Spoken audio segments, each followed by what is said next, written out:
Bem-vindo a uma jornada pelo coração de um dos livros mais grandiosos, intensos e decisivos de toda a Bíblia, o livro de Isaías. Hoje não faremos uma leitura apressada, caminharemos capítulo por capítulo, como quem percorre uma longa montanha sagrada, observando seus vales sombrios, seus picos de glória e suas promessas que atravessam séculos.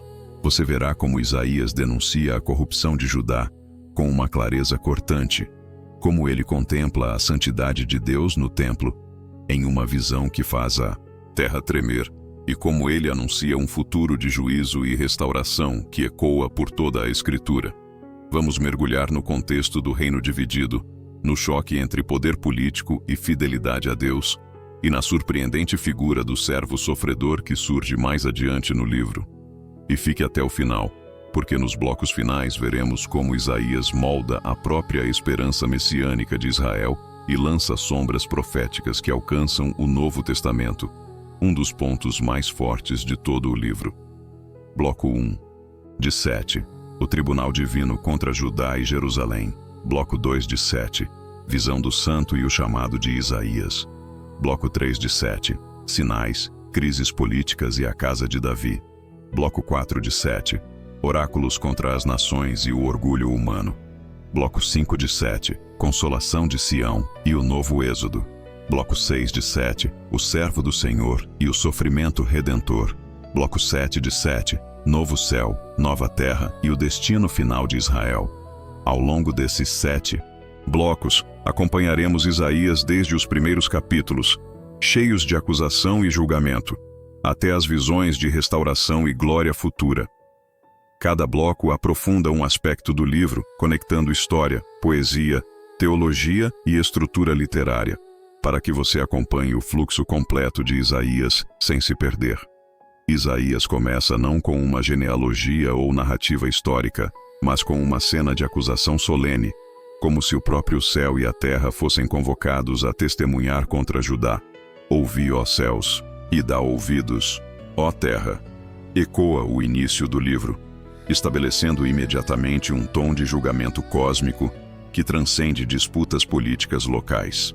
Esse apelo lembra fórmulas jurídicas antigas do Oriente Próximo, nas quais deuses ou elementos da criação eram chamados como testemunhas de alianças quebradas. Desde o primeiro versículo, Isaías coloca Israel no banco dos réus diante do tribunal divino, sinalizando que o problema não é apenas moral, mas espiritual e relacional. Nos primeiros capítulos, o profeta descreve um povo que se afastou do seu Criador, comparando Israel a filhos rebeldes que não reconhecem seu próprio pai. Esse contraste entre Deus como pai e Israel como filho ingrato introduz um tema recorrente em Isaías. O rompimento da aliança não é apenas legal, mas familiar. A linguagem é forte e pessoal, indicando que a infidelidade de Judá não é um erro abstrato, mas uma traição ao relacionamento estabelecido desde o Êxodo.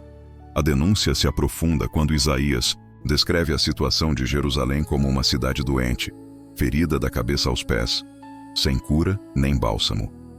Essa metáfora médica percorre os capítulos iniciais e revela uma estrutura literária cuidadosamente construída. O profeta apresenta primeiro a acusação, depois as consequências e, por fim, a possibilidade de purificação. O quadro não é de decadência parcial, mas de corrupção generalizada que permeia toda a sociedade. O capítulo 1 também expõe a hipocrisia do culto em Judá, quando Isaías condena sacrifícios, incenso e festas solenes realizados sem justiça. Esse ponto é crucial para entender o livro inteiro. Isaías não rejeita o culto em si, mas denuncia um sistema religioso que mantém rituais enquanto oprime os vulneráveis. A crítica aos sacrifícios vazios aparece repetidamente nos profetas, mas em Isaías ela ganha um tom particularmente contundente, associando a verdadeira adoração à prática da justiça. Nesse contexto, o profeta convoca Judá ao arrependimento com uma frase que ecoará ao longo das gerações. Ainda que os vossos pecados sejam como escarlata, eles se tornarão brancos como a neve. Essa promessa não anula o julgamento, mas mostra que a acusação divina sempre carrega uma possibilidade de restauração. Estruturalmente, Isaías estabelece desde o início a tensão entre juízo e misericórdia, que moldará todo o livro. À medida que avançamos para os capítulos 2 a 4, Isaías amplia o horizonte para além de Judá, descrevendo uma visão futura em que as nações subirão ao monte do Senhor para aprender seus caminhos. Essa profecia contrasta radicalmente com a realidade presente de violência e idolatria. O profeta utiliza a imagem de espadas sendo transformadas em arados, sinalizando um tempo de paz universal que ainda não se concretizou. Esse padrão, condenação presente e esperança futura, se repetirá em todo o livro. No capítulo 2, Isaías também denuncia a soberba humana, associando o orgulho de Judá ao orgulho das nações. Ele descreve pessoas confiando em riquezas, armas e ídolos, enquanto a verdadeira segurança deveria estar em Deus. Essa crítica ao orgulho não é apenas moral, mas teológica. Para Isaías, a raiz do pecado de Israel é substituir a confiança em Deus por autossuficiência. O capítulo 3 aprofunda o julgamento ao anunciar o colapso da liderança de Jerusalém, incluindo príncipes, juízes e conselheiros. Isaías descreve uma sociedade onde os governantes falham em proteger os fracos e onde a desordem substitui a justiça. Essa análise social não é genérica.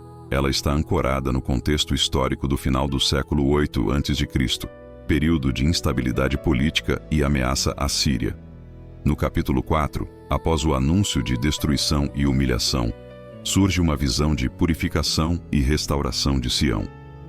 Isaías fala de um remanescente que será lavado e purificado pelo fogo do juízo. Esse conceito de remanescente, um grupo fiel preservado em meio ao caos, torna-se um dos eixos teológicos centrais do livro e reaparece em momentos decisivos.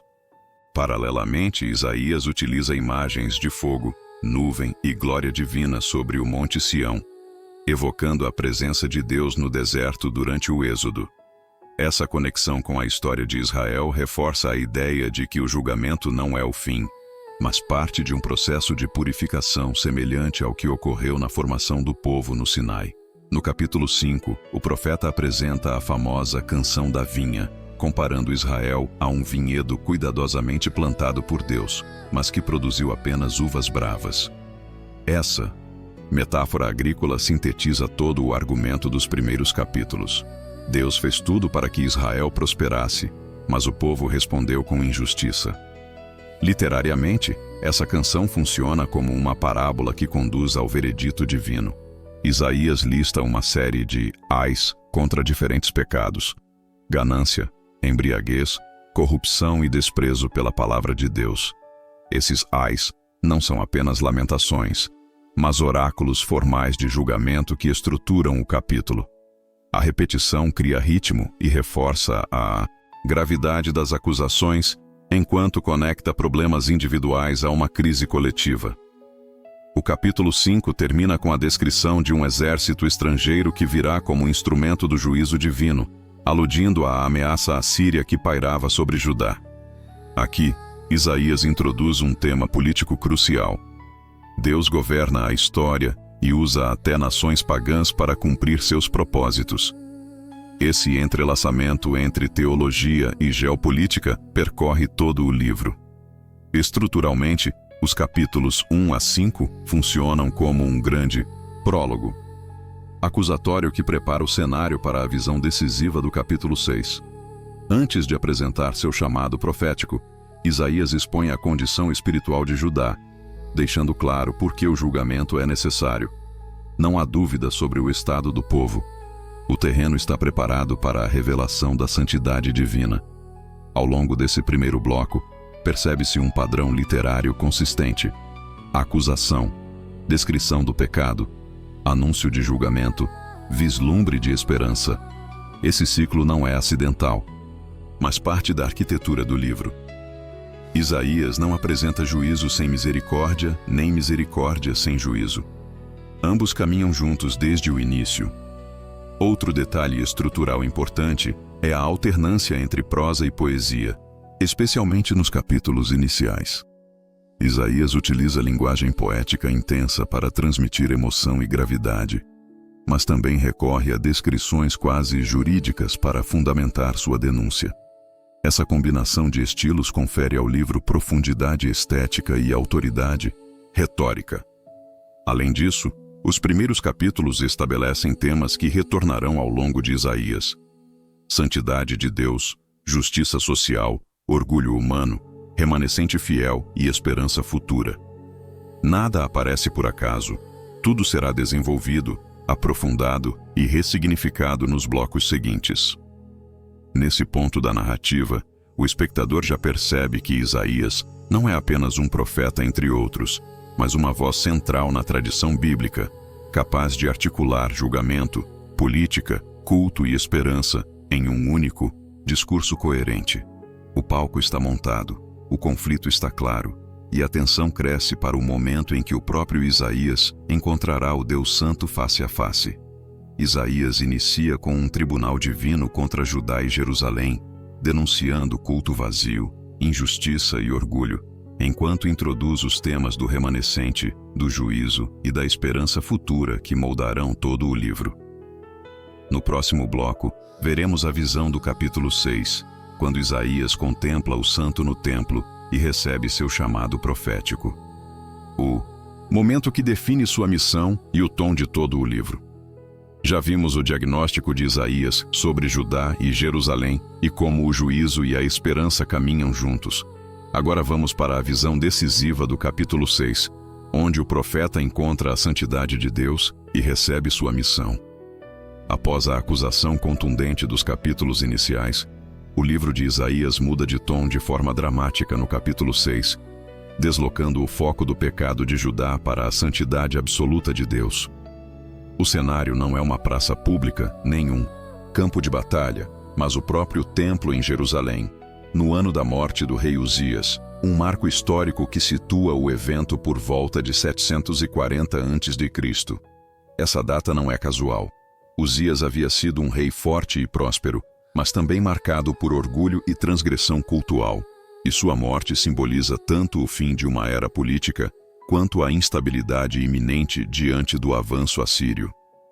Ao ancorar a visão nesse momento preciso, o texto une história concreta e revelação teológica, mostrando que a palavra profética surge em meio a crises reais.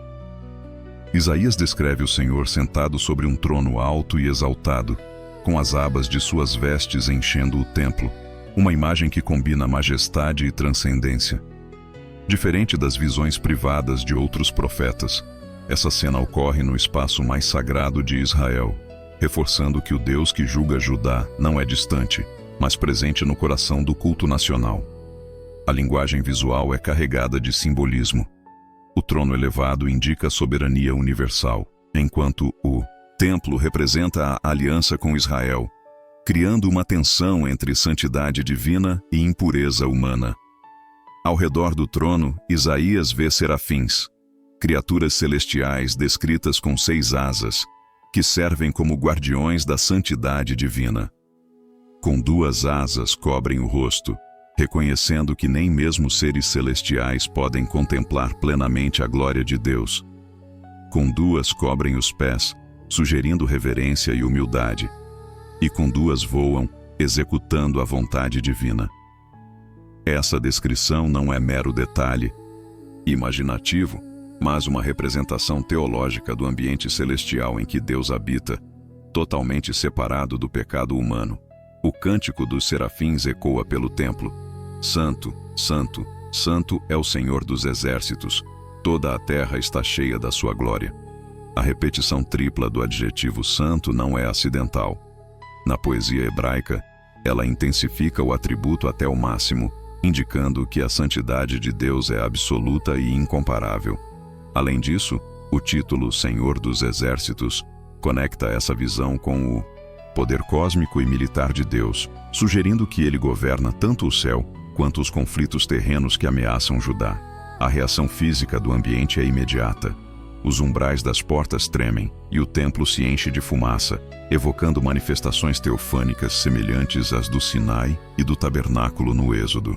Esse detalhe cria uma continuidade narrativa entre a revelação de Deus a Moisés e agora a Isaías, reforçando que o mesmo Deus que libertou Israel no passado está julgando e chamando seu povo no presente.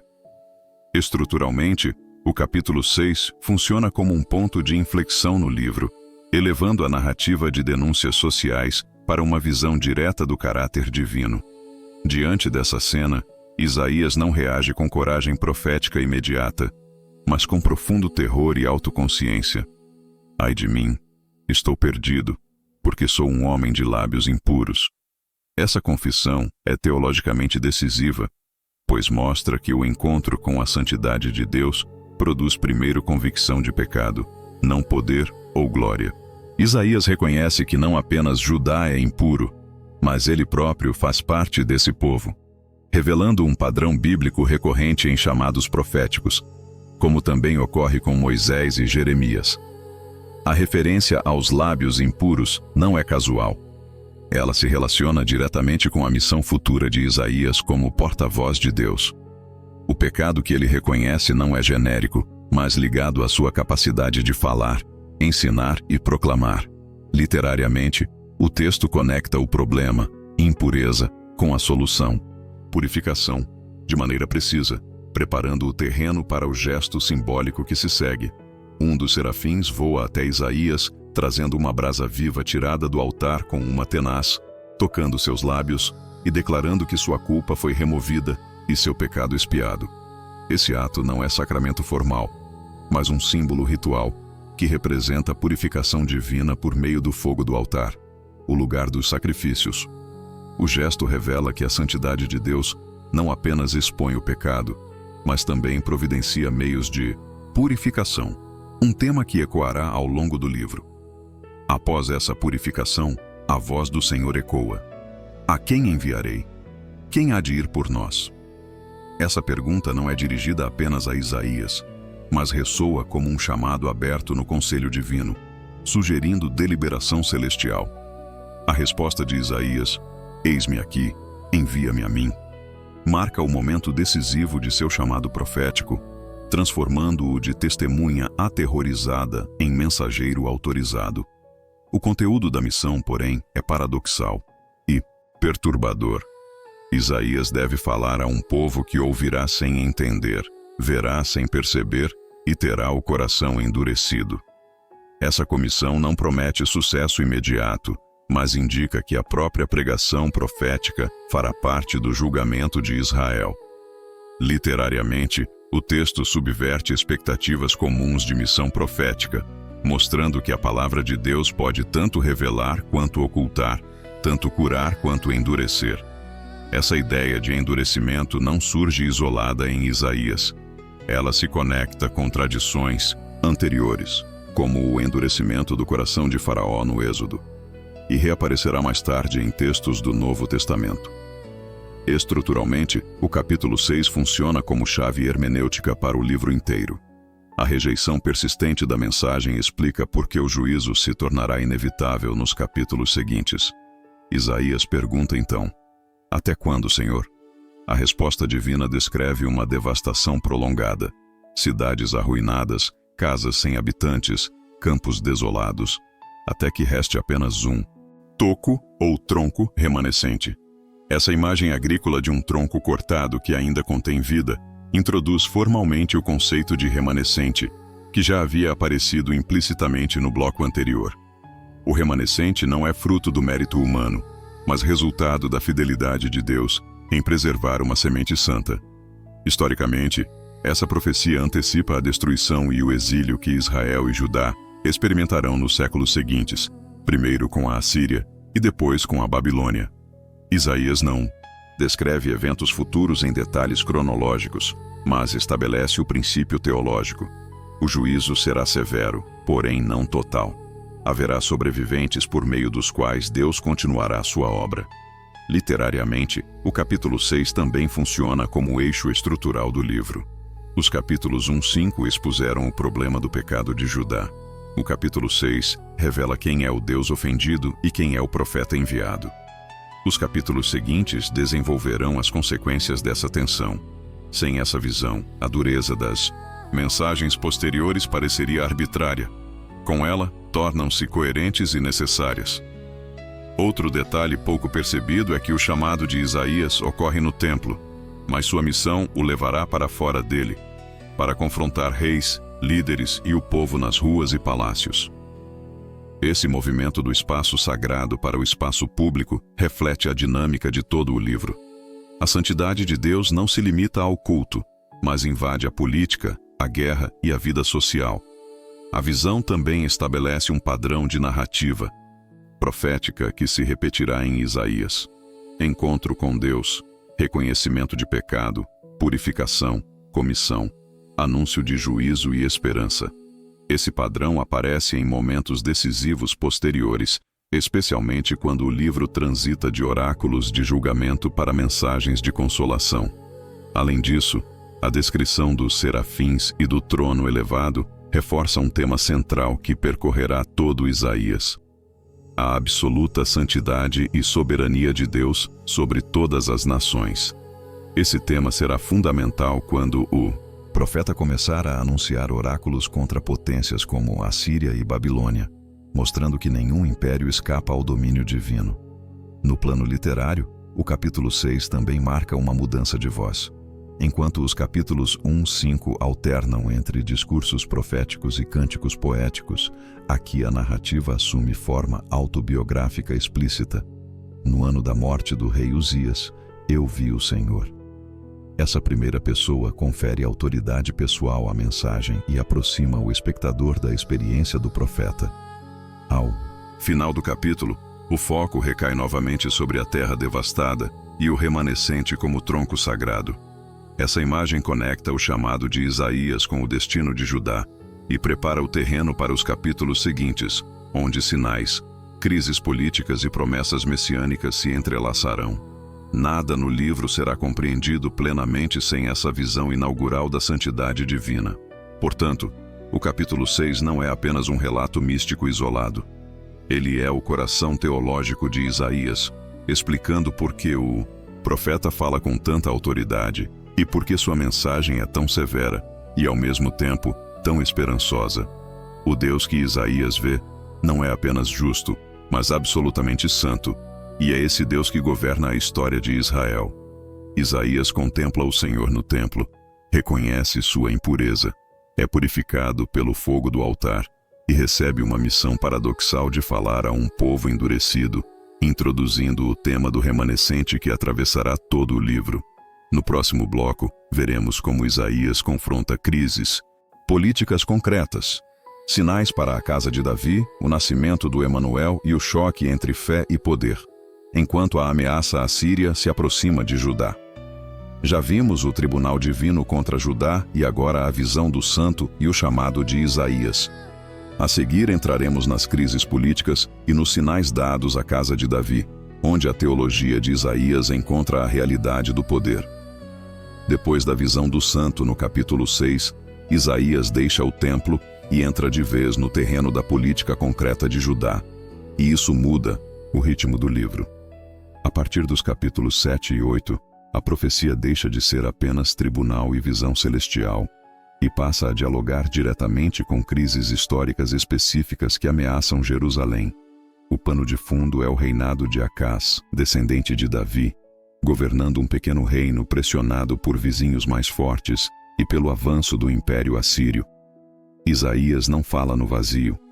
Ele fala para um rei real, em um momento de guerra iminente, quando decisões políticas parecem mais urgentes do que qualquer reflexão teológica.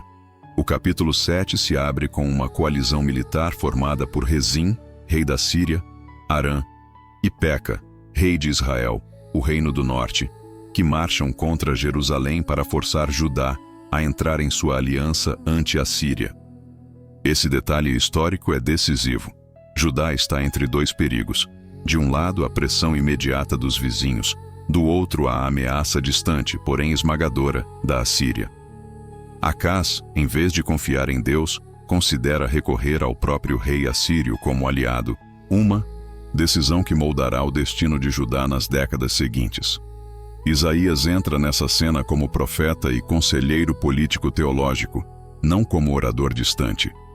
Isaías encontra Acás fora do palácio, perto do aqueduto do Campo do Lavandeiro, um local ligado ao abastecimento de água da cidade. Um detalhe geográfico que mostra a preocupação prática com a defesa de Jerusalém.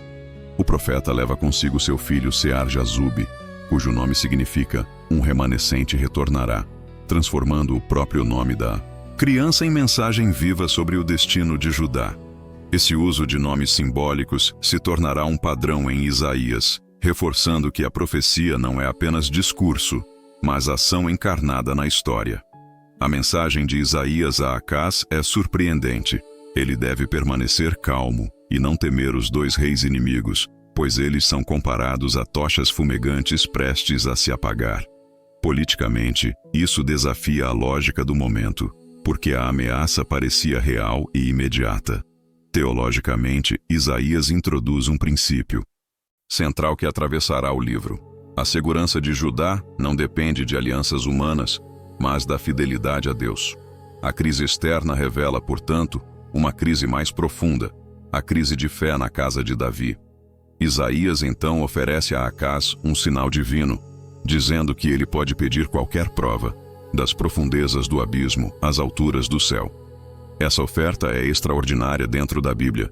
Raramente um rei recebe tal liberdade para exigir confirmação divina.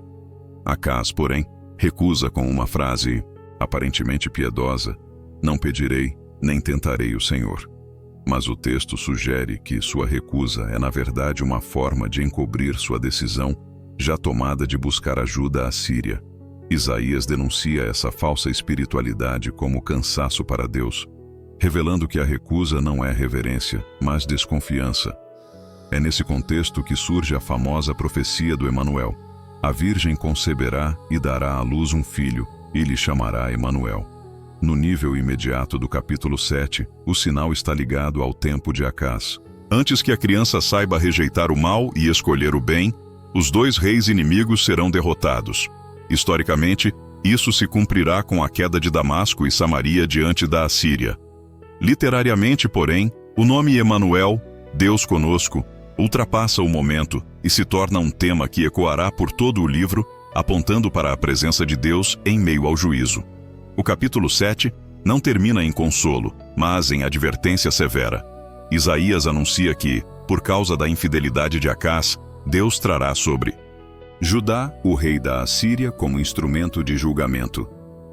O mesmo império que Acás pretende usar como aliado se tornará vara de disciplina contra Judá. Esse giro irônico revela um padrão recorrente em Isaías. Alianças políticas que substituem a confiança em Deus acabam produzindo consequências mais devastadoras do que o perigo inicial. No capítulo 8, a narrativa continua com outro sinal concreto. Isaías recebe ordem para escrever em uma grande tábua o nome Maher-Shalal-Hash-Baz, que significa rápido para o saque, veloz para a presa. Pouco depois, nasce um segundo filho de Isaías com esse nome, reforçando mais uma vez que a profecia se encarna na vida do profeta.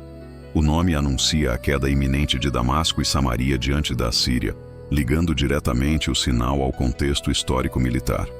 Paralelamente, Isaías descreve o povo de Judá como tendo rejeitado as águas de Siloé que correm mansamente, uma metáfora para a liderança de Deus e da casa de Davi, preferindo as águas impetuosas do Eufrates, símbolo do poder assírio.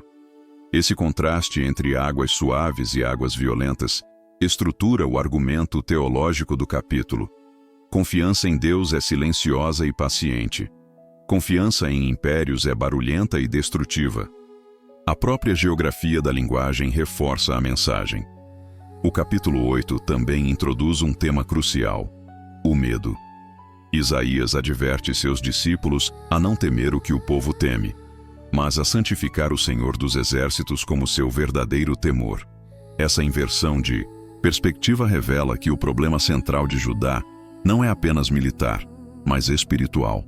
O povo teme exércitos e alianças, enquanto deveria temer a santidade de Deus, o mesmo Deus visto no capítulo 6. Estruturalmente, Isaías conecta a crise política dos capítulos 7 e 8 com a visão teológica do capítulo 6. Nesse mesmo capítulo, Isaías fala de Deus como pedra de tropeço e rocha de ofensa para Israel, uma imagem que será retomada séculos depois em textos do Novo Testamento. O profeta sugere que a própria presença de Deus se tornará motivo de queda para aqueles que recusam confiar nele. Literariamente, esse é um ponto de virada. O problema não é apenas externo, a Síria, mas interno, a atitude do coração de Judá diante de Deus. O capítulo 9 marca uma mudança de tom, deslocando o foco do julgamento imediato para uma visão de esperança futura. Isaías anuncia que o povo que andava em trevas verá uma grande luz, especialmente na região da Galileia dos gentios. Um detalhe geográfico significativo, pois essa área estava entre as primeiras a sofrer com invasões assírias. O profeta conecta sofrimento presente com promessa de redenção futura, criando um arco narrativo que atravessa o livro.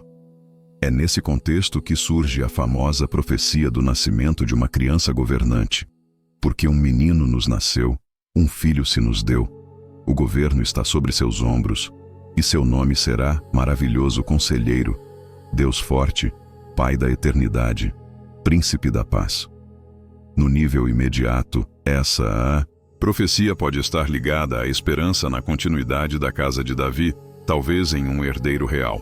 Literariamente, porém, o título grandioso transcende qualquer rei comum e aponta para uma figura futura que encarnará plenamente a promessa davídica. Isaías enfatiza que esse governante trará justiça e paz sem fim sobre o trono de Davi, conectando diretamente com a aliança davídica de 2 Samuel 7. Esse detalhe é estruturalmente decisivo. Mesmo enquanto anuncia julgamento, Isaías reafirma que Deus não abandonou sua promessa à casa de Davi. O livro mantém, assim, uma tensão constante entre destruição iminente e esperança messiânica. Nos capítulos 9 e 10, Isaías retorna ao tom de julgamento com uma série de ais contra Israel e Judá por injustiça social, opressão dos pobres e corrupção dos líderes.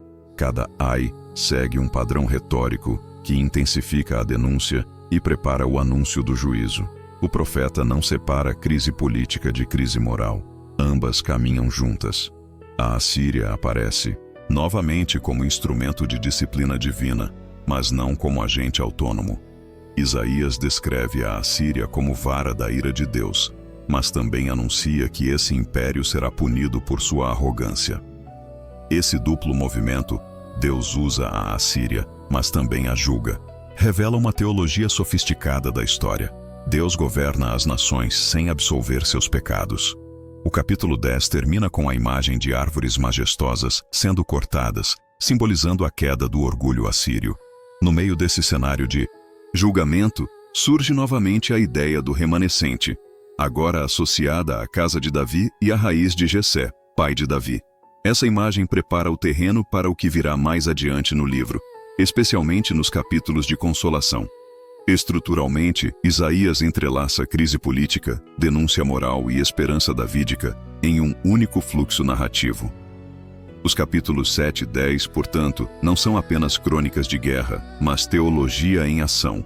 Cada evento político, alianças, invasões, derrotas, é interpretado à luz da fidelidade ou infidelidade de Judá a Deus. Isaías transforma a história em revelação, mostrando que o destino de Jerusalém está ligado ao seu relacionamento com o Senhor.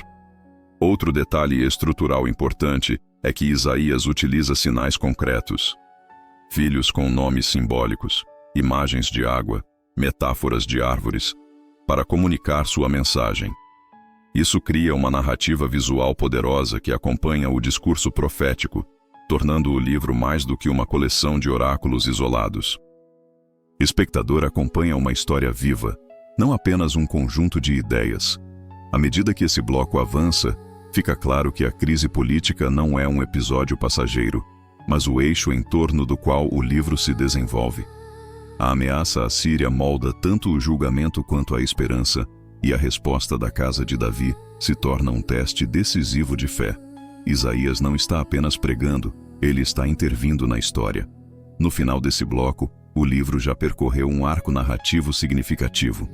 Do tribunal contra Judá, capítulos 1 a 5, passando pela visão do santo, capítulo 6, até as crises políticas concretas e os sinais messiânicos, capítulos 7 e 10. O padrão de juízo e esperança se aprofunda, e a figura do Emanuel e do governante davídico começa a ganhar contornos mais claros. O que se desenha é um retrato complexo. Judá vacila entre fé e política, entre confiar em Deus e buscar segurança humana, enquanto Isaías permanece como voz firme no meio da tempestade. A tensão não está resolvida. Ela está apenas começando a se intensificar. Isaías confronta a crise política sob Acaz, oferece sinais como Emanuel e Maher Shalal Hashbaz, denuncia alianças com a Assíria e entrelaça julgamento e esperança messiânica ligada à casa de Davi. No próximo bloco veremos como Isaías amplia o foco para as nações ao redor, Babilônia, Moabe, Egito e outras, mostrando que o juízo de Deus não se limita a Judá, mas alcança todo o orgulho humano. Depois de expor a crise interna de Judá e confrontar a casa de Davi em meio à ameaça assíria, Isaías amplia dramaticamente o horizonte de sua profecia. A partir do capítulo 13, o foco deixa de ser apenas Jerusalém e se desloca para o cenário internacional. O livro passa de uma acusação centrada em Judá para um julgamento universal que atinge impérios, cidades e sistemas de poder.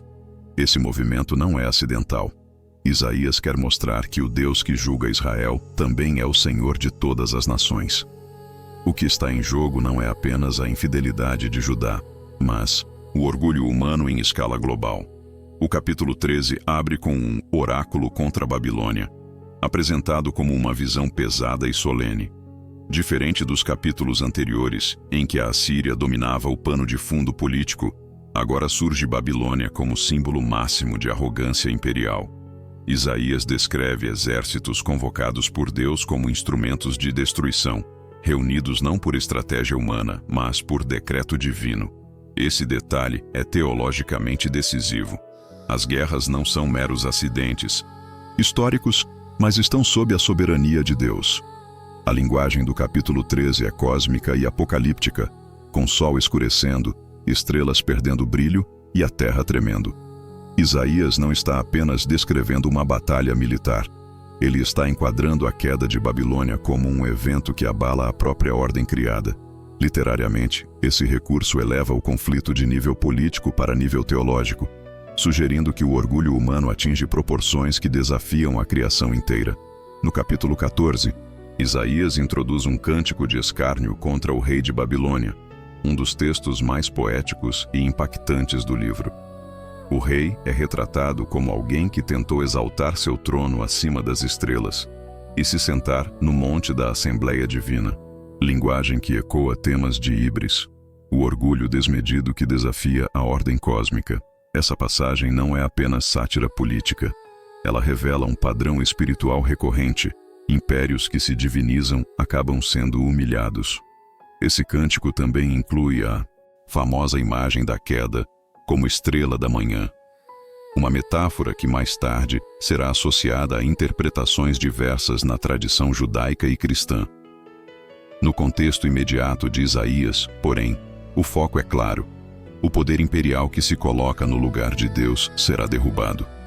Estruturalmente, esse capítulo estabelece um contraste entre a soberania divina e a pretensão humana que atravessará todo o bloco. Ainda no capítulo 14, Isaías anuncia que, apesar do juízo sobre Babilônia, Deus terá misericórdia de Jacó e restaurará Israel em sua própria terra. Esse retorno do tema do remanescente e da restauração no meio dos oráculos contra as nações mostra que o julgamento global não anula o propósito redentor de Deus para seu povo. Juízo e esperança continuam entrelaçados, agora em escala internacional. Nos capítulos 15 e 16, Isaías dirige um oráculo contra Moabe, descrevendo cidades em luto, campos devastados e rios cheios de cadáveres. Diferentemente de Babilônia, Moabe é retratada de forma quase trágica, com um tom de compaixão velada. Isaías não celebra sua queda. Ele lamenta a destruição, mostrando que o julgamento divino não é vingativo, mas doloroso. Esse equilíbrio emocional revela a complexidade ética da profecia. O capítulo 17 volta-se contra Damasco e o reino do norte, Israel, anunciando sua ruína. Isaías descreve a cidade como um monte de escombros e fala da desolação dos campos de trigo. Esse oráculo conecta diretamente com os eventos históricos da queda de Samaria para a Assíria em 722 a.C. Literariamente, Isaías entrelaça poesia e história, transformando acontecimentos políticos em lições teológicas sobre confiança em Deus. No mesmo capítulo, Isaías denuncia que Israel esqueceu seu Deus e se voltou para ídolos e alianças estrangeiras. Essa acusação retoma temas dos capítulos iniciais, mostrando que o julgamento das nações não é apenas geopolítico, mas profundamente espiritual. O padrão se repete. Orgulho, confiança em poder humano e abandono de Deus conduzem à queda. O capítulo 18 apresenta um oráculo enigmático contra a terra de asas sibilantes, geralmente associada à Etiópia ou Cush. Diferente dos oráculos anteriores, aqui não há descrição detalhada de destruição imediata. Em vez disso, Isaías fala de mensageiros velozes enviados a uma nação distante e de Deus observando em silêncio até o momento certo de agir. Esse capítulo introduz um elemento de expectativa e suspense, sugerindo que o juízo divino segue um ritmo próprio, não o calendário humano.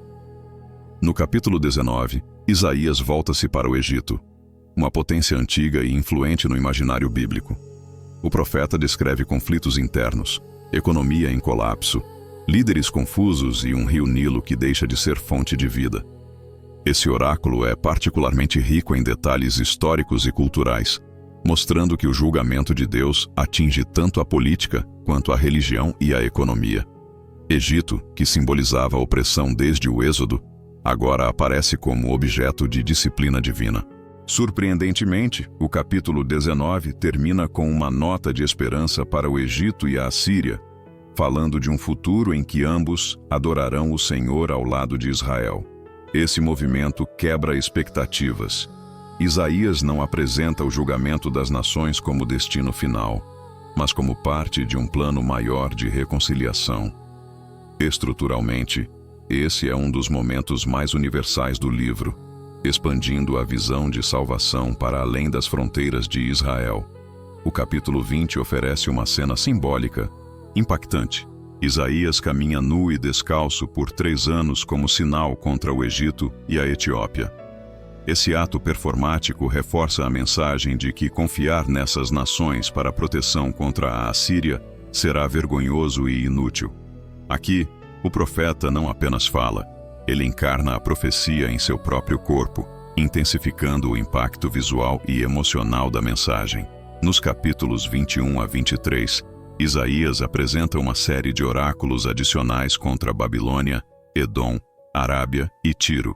Cada um desses discursos tem características próprias, mas todos compartilham um tema comum: a fragilidade do poder humano diante do julgamento divino. Babilônia reaparece como símbolo de caos e queda.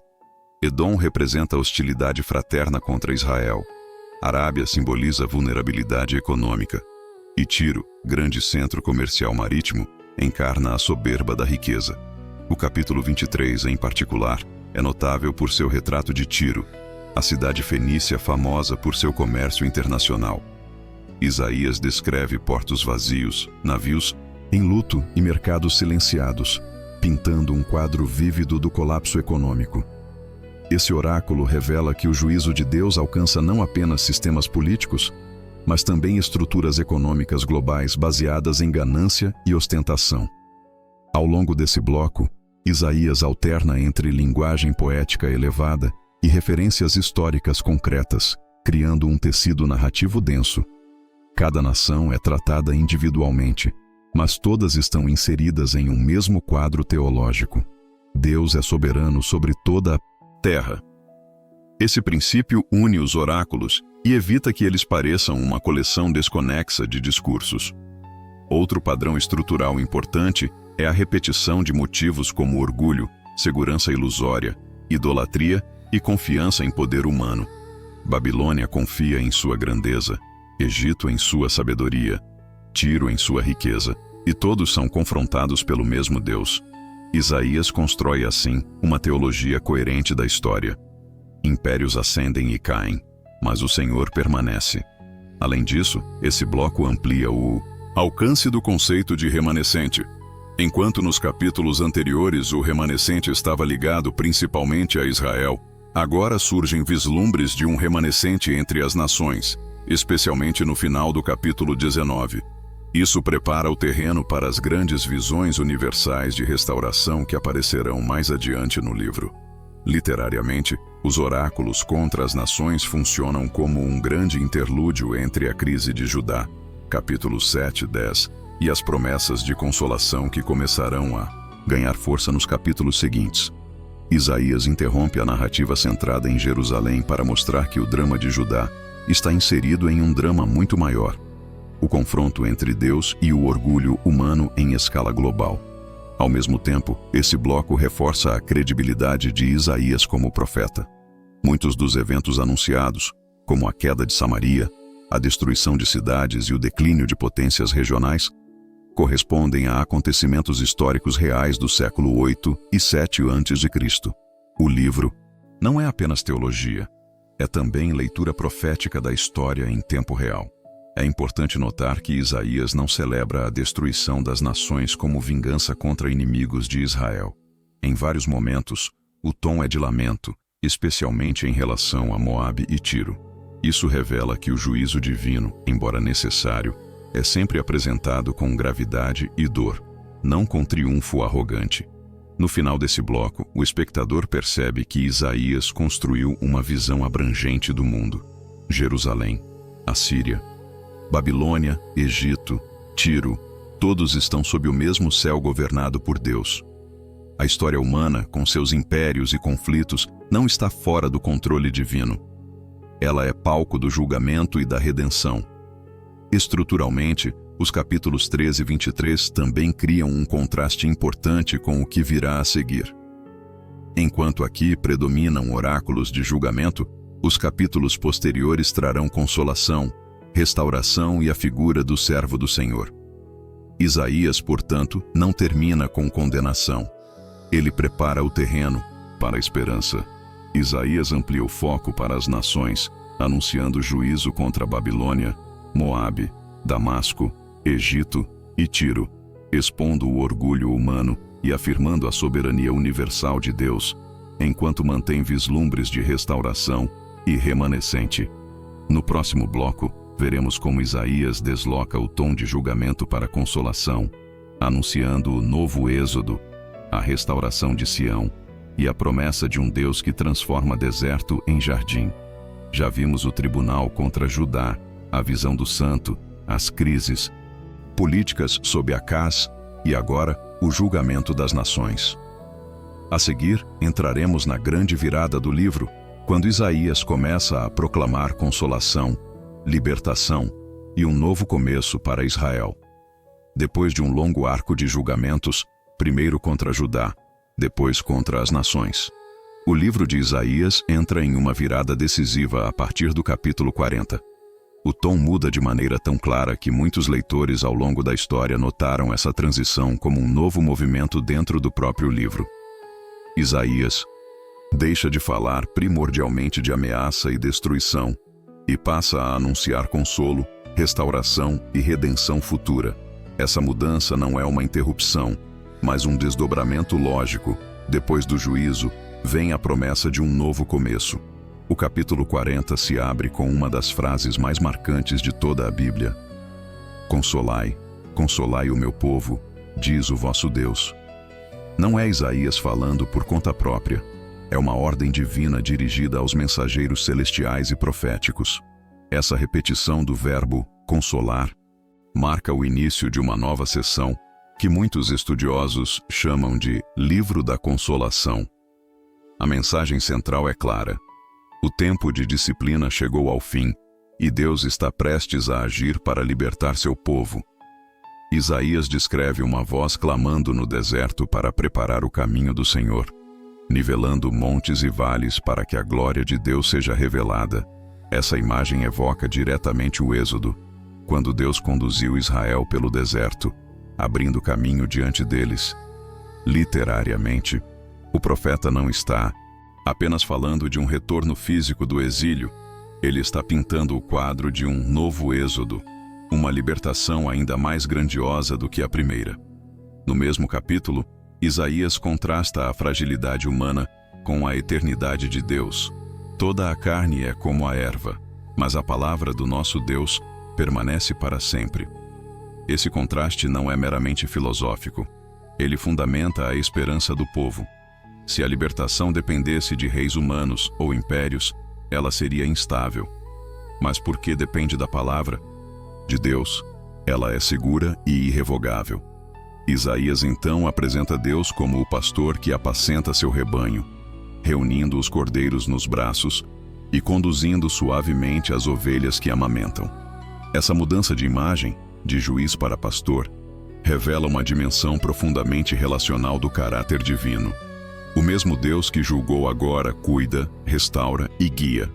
No capítulo 41, Deus convoca as nações para um tribunal cósmico, desafiando seus deuses a explicar a história ou predizer o futuro. Aqui, Isaías reforça um tema central dessa sessão: a unicidade de Deus em contraste com a inutilidade dos ídolos. Enquanto os deuses das nações são retratados como incapazes e impotentes, o Senhor se apresenta como aquele que dirige os eventos da história.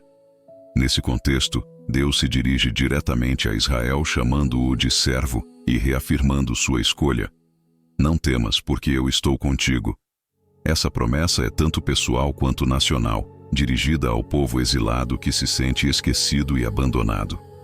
Isaías começa a construir a ideia de que Israel, apesar de seus pecados, continua sendo instrumento do plano divino. O capítulo 42 introduz uma figura central e enigmática: o servo do Senhor. Diferente do servo Israel mencionado anteriormente, esse servo aparece como uma pessoa específica com missão clara. Ele não gritará, não levantará a voz, não quebrará o caniço rachado nem apagará o pavio fumegante. Imagens que indicam mansidão, justiça e compaixão. Seu papel é estabelecer justiça entre as nações sem recorrer à violência. Esse servo recebe o Espírito de Deus e é enviado como luz para as nações, para abrir olhos cegos e libertar os cativos. Aqui, Isaías expande a missão de Israel para além de suas fronteiras. A salvação que Deus planeja não é apenas para o povo judeu, mas para o mundo inteiro. Estruturalmente, esse é um dos pontos mais universais do livro. Ao mesmo tempo, Isaías contrasta o servo fiel com o servo surdo e cego, uma referência implícita ao próprio Israel, que falhou em cumprir sua vocação. Esse contraste aprofunda a atenção do livro.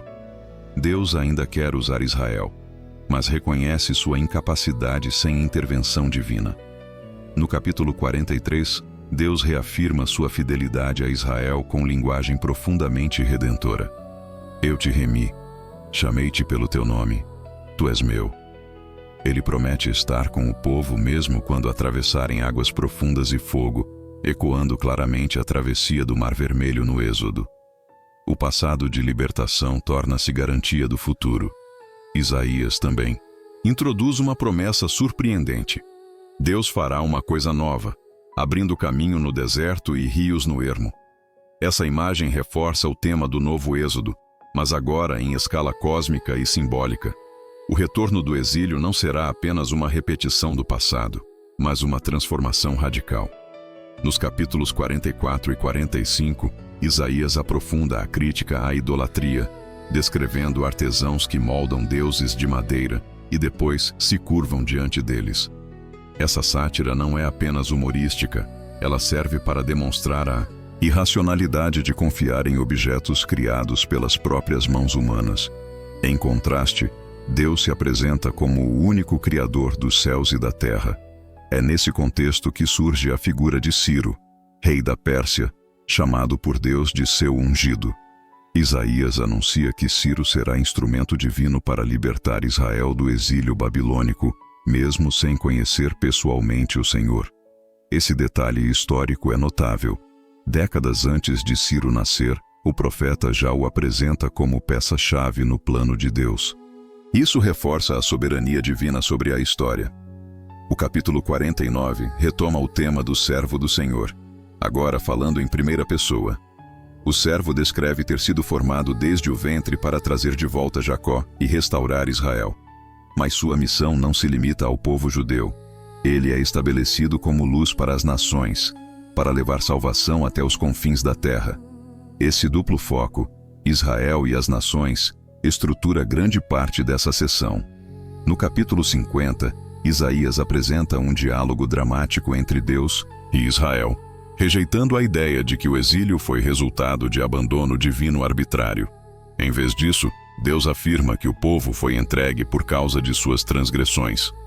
Ao mesmo tempo, surge novamente a figura do servo, que sofre sem resistência, oferecendo as costas aos que o ferem, um prenúncio de sofrimento redentor. O capítulo 51 chama Israel a olhar para Abraão e Sara como fundamento de sua identidade, lembrando que Deus pode transformar pequenas origens em grande nação.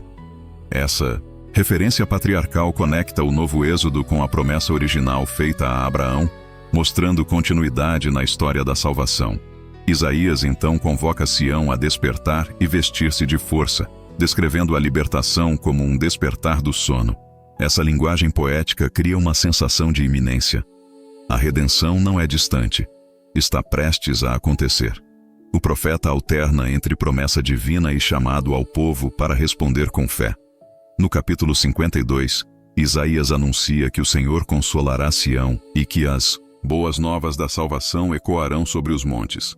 Essa passagem é tão central que mais tarde será citada em outros textos bíblicos como símbolo da proclamação do Evangelho. O retorno do exílio é apresentado como evento de alegria cósmica. Essa sessão culmina no início do capítulo 53, onde o servo do Senhor aparece como figura de sofrimento profundo, desprezado e rejeitado pelos homens. Embora esse texto seja desenvolvido mais plenamente na parte 6, aqui já se delineia o paradoxo central. A síntese, libertação virá não por meio de poder militar, mas através do sofrimento do servo. Estruturalmente, os capítulos 40 e 52 funcionam como ponte entre julgamento e redenção. Isaías não apaga o passado de pecado de Israel, mas o coloca dentro de uma narrativa maior de restauração. O povo que foi disciplinado agora é convidado a confiar na promessa de um novo começo. Teologicamente, essa seção também redefine o papel de Israel no mundo. De um povo centrado em si mesmo, Israel é chamado a ser canal de bênção para as nações por meio do servo do Senhor. A missão deixa de ser apenas sobreviver ao juízo e passa a ser participar do plano universal de Deus. Outro aspecto crucial é que Isaías desloca a esperança de soluções políticas para intervenção divina direta. Nem a Síria, nem Babilônia, nem alianças humanas podem garantir a salvação. Somente o Senhor. Isso prepara o terreno para a apresentação final do servo como agente central dessa redenção. Ao final desse bloco, o espectador percebe que o livro de Isaías não é apenas uma coleção de profecias isoladas, mas uma grande narrativa teológica que vai de julgamento à restauração, de exílio à libertação, de pecado à redenção. O novo êxodo não é apenas um retorno geográfico, mas uma transformação espiritual e histórica. Isaías inaugura a grande sessão de consolação, anunciando um novo êxodo, a soberania de Deus sobre a história, a libertação por meio de Ciro, e, sobretudo, a missão universal do servo do Senhor, como luz para as nações. Ninino. Próximo bloco veremos o ápice do livro, o cântico do servo sofredor em Isaías 53, onde sofrimento, expiação e redenção se entrelaçam de maneira surpreendente e decisiva para toda a história bíblica. Já vimos o julgamento de Judá, a visão do santo, as crises políticas, os oráculos contra as nações e agora a virada para a consolação. A seguir entraremos no coração teológico do livro, o servo sofredor e o significado do seu sacrifício. Depois da grande virada para a consolação nos capítulos 40 e 52, Isaías conduz o espectador ao coração teológico de todo o livro no capítulo 53, um texto que se destaca não apenas dentro de Isaías, mas em toda a Bíblia hebraica. O profeta apresenta o servo do Senhor não como um rei vitorioso, mas como uma figura marcada pelo sofrimento, rejeição e aparente fracasso, invertendo completamente as expectativas de poder. Desde o início, o texto provoca tensão. Quem creu em nossa mensagem? Uma pergunta que revela que o caminho da redenção não será óbvio nem politicamente triunfal.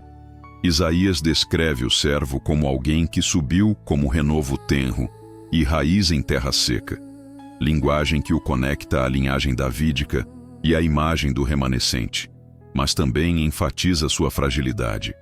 Não há aparência majestosa que atraia olhares. Pelo contrário, ele é desprezado e rejeitado pelos homens, um contraste deliberado com reis gloriosos e conquistadores militares. Literariamente, Isaías desmonta qualquer leitura superficial de salvação como mera restauração política. O texto afirma que o servo tomou sobre si as nossas enfermidades e carregou as nossas dores, deslocando o foco do sofrimento de Israel como nação para o sofrimento de um indivíduo em favor do povo. Essa mudança é estruturalmente decisiva. A libertação prometida nos capítulos anteriores agora é explicada como resultado de um sofrimento substitutivo. Isaías não apresenta esse sofrimento como acidente, mas como parte do propósito divino. No centro do capítulo 53, Isaías declara que o servo foi traspassado por causa das nossas transgressões e moído por causa das nossas iniquidades. Aqui, o profeta articula claramente a lógica de expiação. O castigo que traria paz recai sobre o servo, e por suas feridas a cura.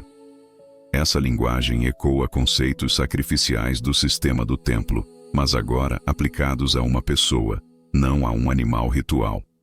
Isaías reforça que todos nós andávamos desgarrados como ovelhas, retomando a imagem pastoral introduzida no capítulo 40, mas agora com uma reviravolta dramática. Enquanto o povo se desviou, o servo voluntariamente assume o peso do desvio coletivo. O texto sublinha que ele não abriu a boca diante dos opressores, sugerindo obediência e submissão deliberada, não fraqueza. A narrativa atinge seu clímax quando Isaías afirma que foi da vontade do Senhor esmagá-lo, frase teologicamente densa que evita qualquer interpretação de que o sofrimento do servo foi mero acaso histórico. Ao mesmo tempo, o profeta deixa claro que esse sofrimento tem propósito. Quando a sua alma se der como oferta pelo pecado, verá sua descendência e prolongará seus dias. A morte não é o fim, a vida e frutificação depois do sacrifício. No final do capítulo 53, Isaías declara que o servo justificará a muitos e levará sobre si as iniquidades deles, linguagem que ressoa com conceitos jurídicos e cultuais. O servo não apenas sofre, ele cumpre uma função de mediador entre Deus e o povo, inaugurando uma lógica de redenção que ultrapassa fronteiras nacionais e temporais.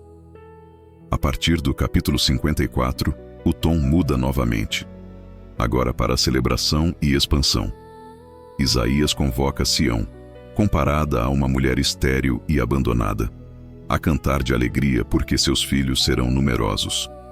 Essa metáfora conjugal não é nova na Bíblia, mas aqui assume um caráter universal. A restauração de Israel será tão ampla que suas tendas precisarão ser alargadas. Isaías promete que Deus será como um marido fiel, que, após breve abandono, retorna com compaixão eterna. Essa linguagem conecta o sofrimento do servo com a renovação do relacionamento entre Deus e seu povo. O capítulo 54 também introduz a imagem de uma aliança de paz indestrutível, comparada ao juramento feito a Noé após o dilúvio, um pacto cósmico que garante estabilidade e misericórdia duradoura. No capítulo 55, Isaías faz um convite aberto e poético. Vinde, todos os que tende sede, vinde às águas. A salvação deixa de ser apenas promessa futura e se torna oferta presente e gratuita. Diferente dos sacrifícios custosos do templo, aqui a graça é apresentada como abundante e acessível, ecoando a lógica do servo sofredor que já pagou o preço. Isaías conecta esse convite à aliança davídica, afirmando que Deus estabelecerá as firmes misericórdias prometidas a Davi. Estruturalmente, isso amarra a promessa messiânica dos capítulos anteriores com a nova realidade inaugurada pelo sofrimento do servo. A salvação não rompe com a tradição davídica, ela a cumpre e expande. O capítulo 56 marca outra virada importante: a inclusão explícita de estrangeiros e eunucos na comunidade do Senhor. Isaías declara que todo aquele que guarda o sábado e se apega à aliança terá lugar no templo, independentemente de origem étnica. Essa abertura universal não é uma ideia isolada. Ela é consequência direta da obra do servo e da nova aliança de paz. Isaías denuncia, porém, que líderes corruptos e falsos pastores ainda ameaçam essa visão de comunidade restaurada, mostrando que a redenção divina não elimina automaticamente a necessidade de justiça e fidelidade humanas. O livro mantém sua tensão entre promessa e responsabilidade, evitando qualquer leitura simplista. Nos capítulos 57 e 59, Isaías alterna entre denúncia de idolatria e injustiça social e promessas de cura e restauração. Ele descreve o contraste entre aqueles que confiam em ídolos e aqueles que se humilham diante de Deus. A famosa declaração, "O Senhor habita com o contrito e humilde de espírito", revela que a nova era não é apenas geográfica ou política, mas profundamente espiritual. O capítulo 59 apresenta um diagnóstico sombrio.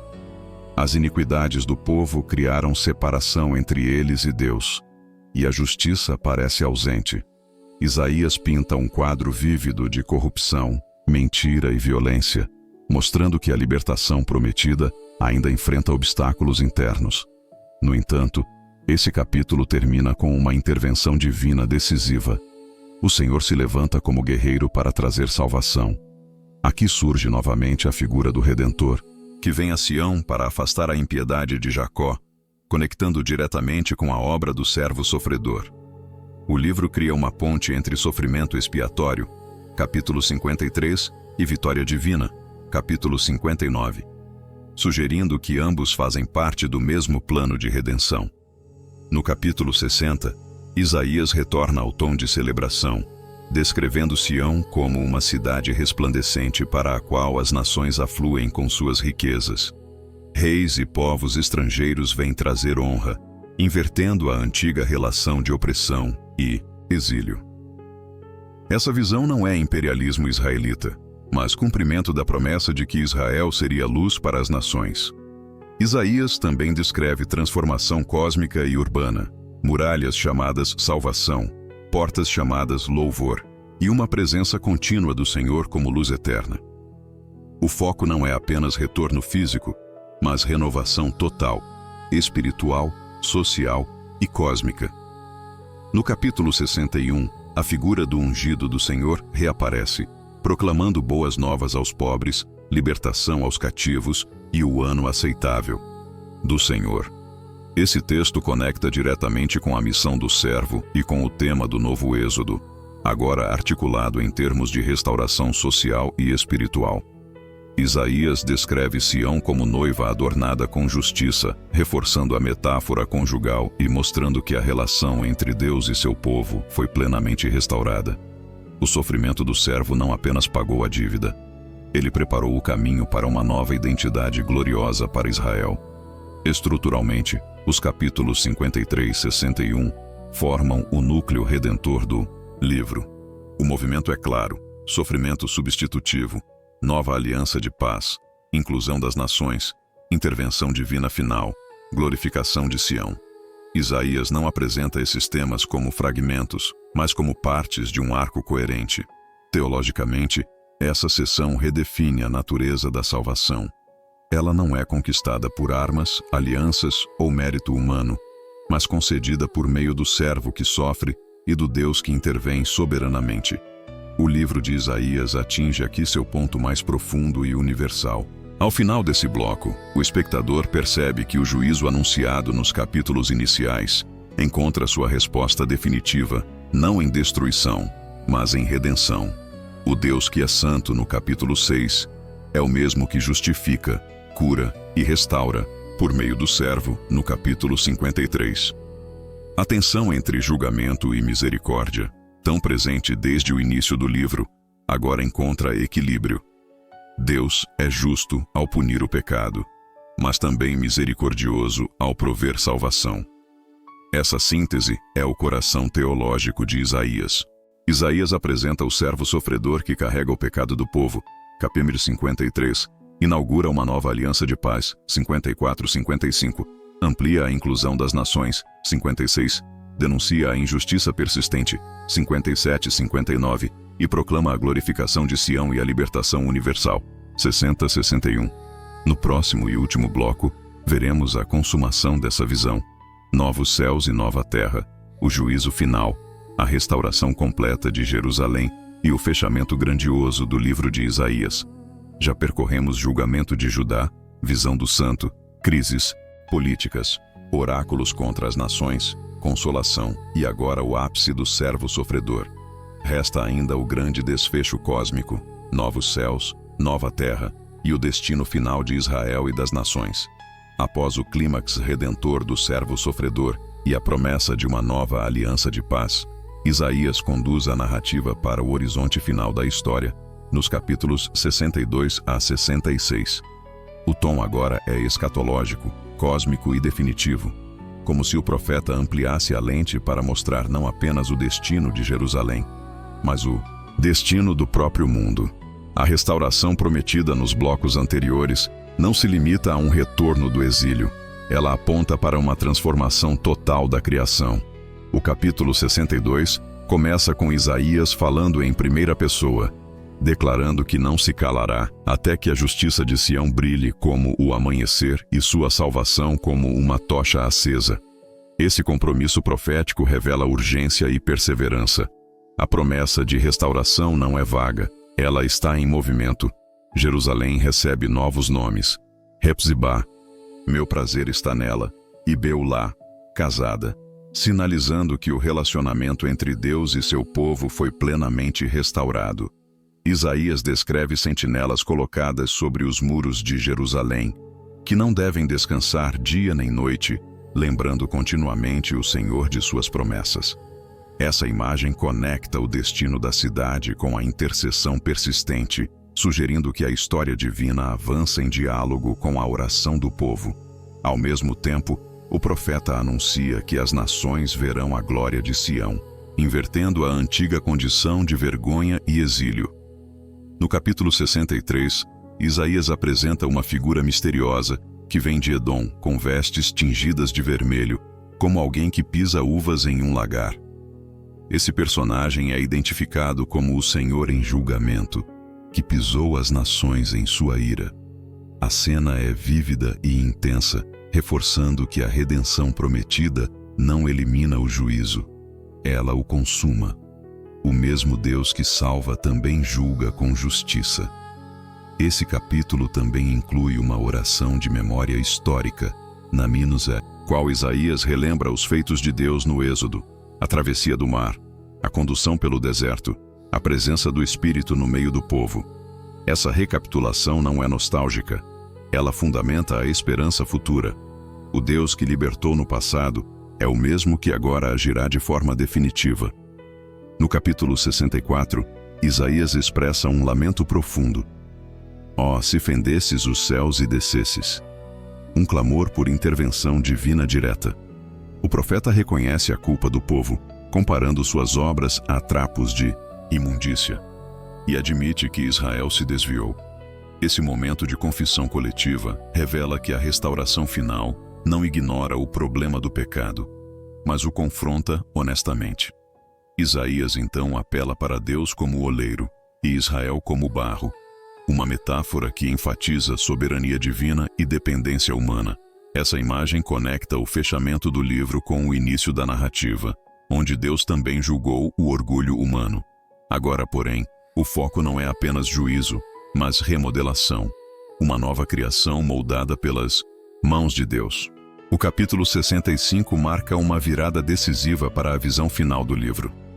Deus responde ao clamor anunciando que está criando novos céus e nova terra. onde as coisas passadas não serão lembradas nem virão à mente. Essa declaração ultrapassa qualquer expectativa de restauração nacional e situa a esperança em nível cósmico.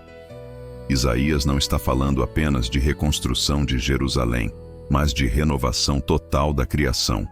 Dentro dessa nova criação, Isaías descreve uma Jerusalém transformada, em alegria e seu povo em deleite.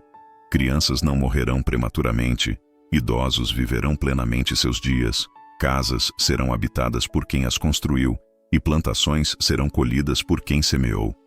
Essas imagens concretas revelam que a nova ordem divina não é etérea, ela é tangível, social e profundamente humana. Isaías também apresenta uma cena paradisíaca em que o lobo e o cordeiro pastam juntos, o leão come palha como o boi, e não há destruição no Monte Santo de Deus. Essa visão ecoa o Jardim do Éden e aponta para uma restauração da harmonia original da criação. O livro, que começou com pecado e julgamento, termina com paz cósmica e reconciliação. No capítulo 66, Isaías retorna brevemente a tensão entre culto verdadeiro e falso. Deus declara que não habita em templos feitos por mãos humanas, mas com aquele que é humilde e contrito de espírito. Essa afirmação reforça um tema recorrente no livro. A verdadeira adoração não está ligada apenas a rituais, mas à postura do coração. Isaías contrasta aqueles que confiam em rituais vazios com os que tremem diante da palavra de Deus. Esse contraste prepara o terreno para o juízo final descrito no restante do capítulo. Mesmo na visão de novos céus e nova terra, o profeta não abandona a distinção entre fidelidade e rebelião. O capítulo 66 culmina com a imagem de Deus vindo em fogo para julgar todas as nações, trazendo consigo carruagens como redemoinhos. Esse cenário grandioso combina elementos de teofania, guerra divina e consumação final. Isaías deixa claro que a restauração não elimina o julgamento. Ela o completa de forma definitiva. Ao mesmo tempo, Isaías anuncia que Deus reunirá pessoas de todas as nações para ver sua glória, inclusive enviando sobreviventes como mensageiros às extremidades da terra. Essa visão universal fecha o arco iniciado no capítulo 2, onde as nações subiriam a Jerusalém para aprender a lei do Senhor. O livro termina onde começou, com a promessa de que todas as nações reconhecerão o Deus de Israel.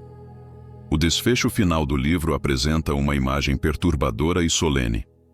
Os adoradores sairão e verão os cadáveres dos que se rebelaram contra Deus, cujo verme não morre e cujo fogo não se apaga. Isaías não romantiza o fim. Ele preserva a seriedade do juízo divino. A nova criação não é um apagamento moral do passado, mas sua resolução justa. Estruturalmente, os capítulos 62 e 66 funcionam como conclusão teológica e narrativa de todo o livro. Tudo o que veio antes, julgamento, exílio, consolação, servo sofredor, nova aliança, converge para essa visão final de renovação cósmica e justiça divina. Isaías não encerra com uma nota de ambiguidade, mas com clareza sobre o destino último da história. Literariamente, o livro termina em um tom que combina esperança e advertência, glória e sobriedade. A nova criação é real e magnífica, mas a rebelião contra Deus tem consequências definitivas. Esse equilíbrio reflete o caráter do próprio Deus apresentado desde o capítulo 6. Santo, justo e misericordioso.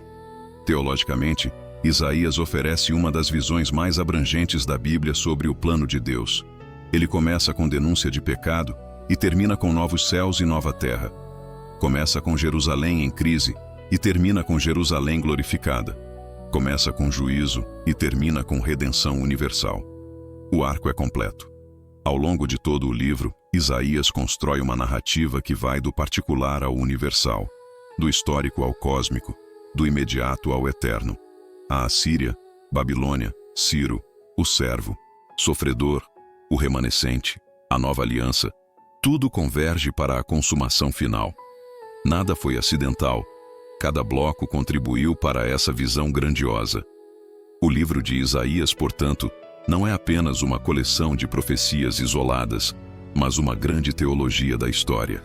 Ele mostra que Deus governa impérios, molda destinos, disciplina seu povo e, por fim, recria o mundo. O drama humano encontra seu sentido no plano soberano e redentor de Deus. No fechamento dessa jornada, o espectador percebe que Isaías não apenas anuncia eventos futuros, ele revela o caráter de Deus e o propósito último da criação. O Santo de Israel, visto no templo no capítulo 6, é o mesmo que cria novos céus e nova terra no capítulo 65. O começo e o fim se encontram. Isaías anuncia a glorificação final de Sião, o juízo definitivo das nações, a criação de novos céus e nova terra e a consumação do plano de Deus, onde justiça, paz e glória divina prevalecem para sempre. Vimos o tribunal contra Judá, a visão do santo, as crises políticas, os oráculos contra as nações, a consolação e o servo sofredor, e agora o desfecho cósmico com novos céus e nova terra. A história inteira de Isaías percorreu julgamento, redenção e consumação. E assim, a voz de Isaías atravessa os séculos como um trovão que ainda ecoa. Do tribunal divino em Jerusalém aos novos céus e nova terra, o livro desenha um arco grandioso, onde o Santo de Israel julga, purifica, consola, redime e, por fim, recria todas as coisas. No início, vimos um povo ferido pelo pecado, uma cidade manchada pela injustiça e um profeta esmagado diante da santidade de Deus. Mas esse mesmo Deus, sentado em seu trono, não abandonou seu propósito. Ele falou, ele chamou, ele advertiu, ele prometeu e ele cumpriu. A Assíria veio como vara de disciplina. As nações tremeram sob o peso do juízo. Impérios caíram diante da soberania do Senhor. Porém, em meio ao fogo do julgamento, brilhou uma promessa que jamais se apagou. Haveria um remanescente, haveria redenção, haveria um caminho preparado no deserto. E então, no coração do livro, surgiu o mistério que mudou tudo: o servo sofredor. Não com espada, não com exércitos, mas com dor silenciosa, ele carregou o peso da culpa, tomou sobre si as transgressões e abriu, com seu sofrimento, um caminho de vida. O que parecia fraqueza revelou-se como a força mais profunda do céu. A partir daí, a história avançou para uma visão ainda maior. Não apenas o retorno de um povo, mas a renovação de toda a criação. Deserto floresceu, Sião resplandeceu, e as nações começaram a caminhar em direção à luz do Senhor. No fim, Isaías ergueu os olhos para além da história humana e contemplou novos céus e nova terra. Um mundo onde não há mais choro, opressão ou destruição, onde a justiça de Deus governa e sua glória enche tudo o que existe. O livro não termina em ruína, mas em consumação. Não termina em silêncio, mas em glória. Não termina em exílio, mas em restauração eterna. Do santo que habita no templo ao Deus que recria o cosmos, Isaías revela que a história não caminha ao acaso. Ela caminha para o cumprimento do propósito divino. E enquanto esse grande desfecho ainda se aproxima, a mesma voz profética continua ecoando. Preparem o caminho do Senhor, vivam na justiça, confiem no Deus que salva, porque seu plano não falha e sua promessa não passa. Se essa jornada por Isaías tocou o coração, comenta o que achou. Deixa suas dúvidas e compartilha com alguém que precisa ouvir essa mensagem. Se você acredita nessa palavra e foi edificado por ela, escreve Amém nos comentários. E mesmo que seja apenas uma reflexão, um pensamento ou uma frase, escreve algo para fortalecer essa mensagem e ajudar mais pessoas a encontrarem esse conteúdo.